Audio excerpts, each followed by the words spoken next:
తెలంగాణ రాష్ట్రంలో అభివృద్ధి జరగాల, విధ్వంసాలు జరగాల, ప్రజలే ఆలోచించి సరైన వ్యక్తికి ఓటు వేసి గెలిపించాలని బీఆర్ఎస్ పార్టీ ఎంపీ అభ్యర్థి బోయిన్పల్లి వినోద్ కుమార్ అన్నారు. కరీంనగర్ ఆర్ట్స్ కాలేజ్ మైదానంలో ఎమ్మెల్యే గంగుల కమలాకర్, మేయర్ సునీల్ రావుతో కలిసి మార్నింగ్ వాకింగ్ లో పాల్గొని వాకర్స్ తో ప్రచారం నిర్వహించారు. అనంతరం ఎంపీ అభ్యర్థి బోయిన్పల్లి వినోద్ కుమార్ మాట్లాడుతూ కరీంనగర్ ఎంపీగా గెలిచిన బండి సంజయ్ ఇక్కడి అభివృద్ధిని పూర్తిగా విస్మరించారని, ఇక్కడ ఎమ్మెల్యేగా గెలిచిన గంగుల కమలాకర్ తో ఒక్కసారైన అభివృద్ధి విషయం గురించి మాట్లాడారా? పార్టీలకు అతీతంగా నగర అభివృద్ధికి కృషి చేయాల్సిన బాధ్యత ప్రజా ప్రతినిధులపై ఉందని, ఆ బాధ్యతను పూర్తిగా బండి సంజయ్ విస్మరించారని ధ్వజమెత్తారు.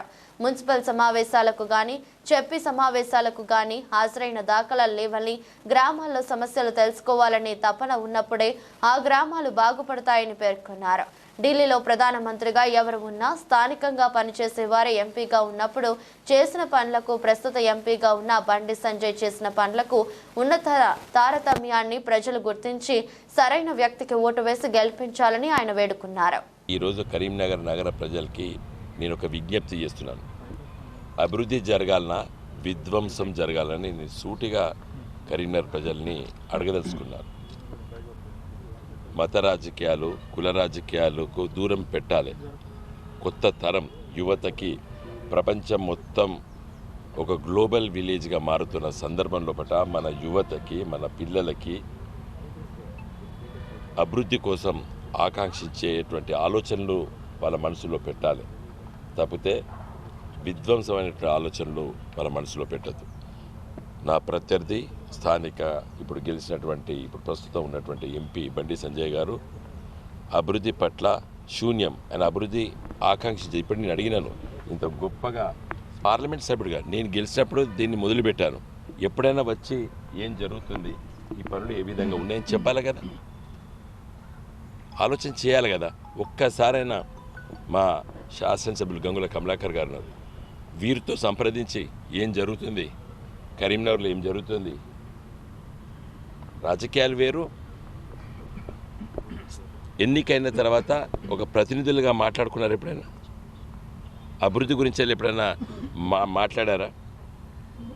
కరీంనగర్ మున్సిపల్ కార్పొరేషన్లో ఒక్క సమావేశకైనా హాజరైన 5 ఏళ్ళ, జిల్లా పరిషత్ సమావేశాల్లో ఒక్కసారైనా హాజరైందా?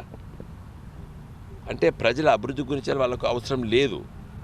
అలాంటప్పుడు రాజకీయాలు చేసుకోండి, పార్టీ కార్యక్రమాలు చేసుకోండి. నేను మోడీ గారిని చాలాసార్లు గెలిచాను, కేవలం అభివృద్ధి కోసం.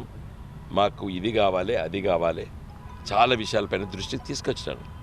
ప్రధానమంత్రి హోదాలో వారు పనిచేస్తారు. ఇప్పుడు కరీంనగర్కి, హైదరాబాద్కి నేరుగా రైల్వే లైన్ పూర్తిగా పనులు అయిపోతున్నాయి. 2025 డిసెంబర్ 31 వరకు కరీంనగర్లో రైలు ఎక్కి వేములవాడ, సిరిసిల్ల, సిద్దిపేట, గజ్వేల్, సికింద్రాబాద్కి వెళ్ళొచ్చు.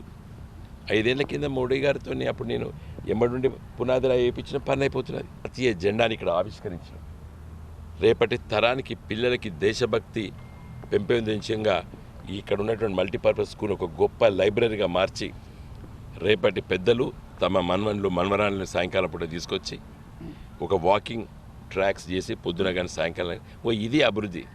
పార్లమెంట్ ఎన్నికల్లో భాగంగా వినోద్ కుమార్ గారు మద్దతుగా వారు ఏదైతే ఆ రోజు ఎంపీగా ఉండి ప్రజలకు అందుబాటులోకి ఆహ్లాదకర వాతావరణంలో వాకింగ్ చేసుకునే విధంగా ఉండాలని చెప్పేసి కరీంనగర్లో ఒక గొప్ప డిసిషన్ను తీసుకోవడం జరిగింది. అది ఆర్ట్స్ కాలేజ్ గ్రౌండ్లో ఒక వాకింగ్ ట్రాక్స్తో పాటు చిల్డ్రన్ పార్క్స్ ఏర్పాటు చేయడము, దాంతోపాటు గతంలో ఉన్న సర్కస్ గ్రౌండ్గా ఉన్నది కూడా, అది కూడా ప్రజలకు అందుబాటులో, పిల్లలకు అందుబాటులో తేవాలని, అది కూడా రెండు కూడా వాకింగ్ ట్రాక్ ఇబ్బంది కలగకుండా వాకింగ్ ట్రాక్స్ ఇంకా సింథటిక్ ట్రాక్స్ ఏర్పాటు చేసుకొని మరియు ప్రజలకు అందుబాటులో ఒక పార్క్ కూడా రెండు చేయడం జరిగింది. ఈరోజు ప్రజలు ఎక్కడికో డ్యామ్ కాడుకోకుండా ఇక్కడికే అందుబాటులో ఉన్న ఈ 2 కాలేజీలు, arts college ground, circus ground రెండు కూడా అద్భుతంగా యూజ్ చేసుకుంటారు. ఇప్పటికే ఆర్ట్స్ కాలేజ్ గ్రౌండ్ మొత్తం కంప్లీట్ అయిపోయింది. అందులో సుమారు పొద్దున సాయంత్రం కలిపి ఒక 600-700 మంది వాకింగ్ చేస్తూ ఉంటారు పిల్లలతోటి. అలాగే ఆర్ట్స్ కాలేజ్ గ్రౌండ్ జూన్లో కంప్లీట్ అయిపోతుంది. ఇందులో సుమారు 1000 మంది కూడా పొద్దున్న లేచి వాకింగ్ చేసుకునేందుకు వీలు కల్పిస్తారు. మంచి ఆహ్లాద వాతావరణంలో చిన్నపిల్లలు ఆడుకుంటారు, పెద్దలు వాకింగ్ చేసుకునే విధంగా చాలా బ్యూటిఫుల్గా దీన్ని తీర్చేయడం జరిగింది.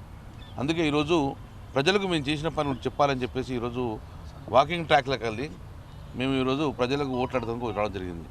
చాలా అద్భుతంగా ప్రజలు రిసీవ్ చేసుకున్నారు. మీరు చేసినాయి కాదు ఇవన్నీ, మీరు ఎంపీగా ఉన్నప్పుడు తీసుకున్న చొరవ వలన అద్భుతమైన ట్రాక్స్ ఏర్పాటు చేయని ఇది భావితరానికి ఒక గొప్పగా ఉపయోగపడుతుంది. హెరిటేజ్ స్ట్రక్చర్ ముట్టకుండా ఆర్ట్స్ కాలేజ్ హెరిటేజ్ ముట్టకుండా ఉండగా అద్భుతంగా జరిగిందని చెప్పారు. ఇది మేము ఒకటే రిక్వెస్ట్ చేస్తున్నాం, ప్రజలారా 40-50 సంవత్సరాల అభివృద్ధి కాకుండే కానీ ఎప్పుడైతే 2014లో ఎంపీ గారు వినోద్ కుమార్ ఉన్నప్పుడు స్మార్ట్ సిటీ నిధులు తీసుకురావడం వల్ల ఈరోజు గొప్పగా ఆ నిధులతోటి అద్భుతంగా డెవలప్మెంట్ జరిగింది. ఇది డెవలప్మెంట్ కళ్ళకు కట్టడానికి కనబడుతున్నాం. ఇక్కడే కాదు, కరీంనగర్ టౌన్ మొత్తం కూడా స్మార్ట్ సిటీ తోటి డెవలప్మెంట్ జరిగింది. అభివృద్ధి కోటేయమంటున్నాం మేము. వినోద్ కుమార్ గారు కోటేయండి. రేపు అభివృద్ధి కోటేస్తే నేను ఎమ్మెల్యేగా తన ఎంపీగా ఉంటే రేపు అద్భుతంగా కేంద్రం నుంచి నిధులు రాష్ట్రం నుంచి నిధులు తీసుకొచ్చి కరీంనగర్ అభివృద్ధి కొనసాగాలి. It should be continue. ఆగకూడదంటే వినోద్ కుమార్ గారు తెలంగాణ రాష్ట్రం సాధించడంలో ముఖ్య భాగం పోషించారు. నిధులు తీసుకురావడంలో పార్లమెంట్లో మాట్లాడి వినోద్ కుమార్తో వెంకయ్యతో మాట్లాడి నిధులు తీసుకురావడం జరిగింది స్మార్ట్ సిటీలో. కాబట్టి ఆ నిధులతోటి ఈరోజు కరీంనగర్ అంత అద్భుతంగా జరిగింది. కాబట్టి రాష్ట్రంలో ఏ నగరంలో జరిగిన అభివృద్ధి ఇక్కడ జరుగుతుంది. కాబట్టి అభివృద్ధి చూడండి, అభివృద్ధి కంటిన్యూ కావాలంటే డెఫినెట్గా మీరు కారు గుర్తు కొట్టారని చెప్పి మనస్ఫూర్తిగా ప్రజలు చాలా అద్భుతంగా రిసీవ్ చేసుకోవడం జరిగింది. సో వాళ్ళే క్లియర్గా అంటున్నారు మీరు చేసిన అభివృద్ధి కాబట్టి. సో అలాగే ప్రతి ఒక్కరు అభివృద్ధి కోటేస్తే డెఫినెట్గా మీ ఇద్దరం కలుసుకొని చేతులవాదలు ఉండి మళ్ళీ అభివృద్ధిని కంటిన్యూ చేస్తామని చెప్పేసి మీకు సౌన్యంగా కారు గుర్తు కొట్టామని చెప్తున్నాం.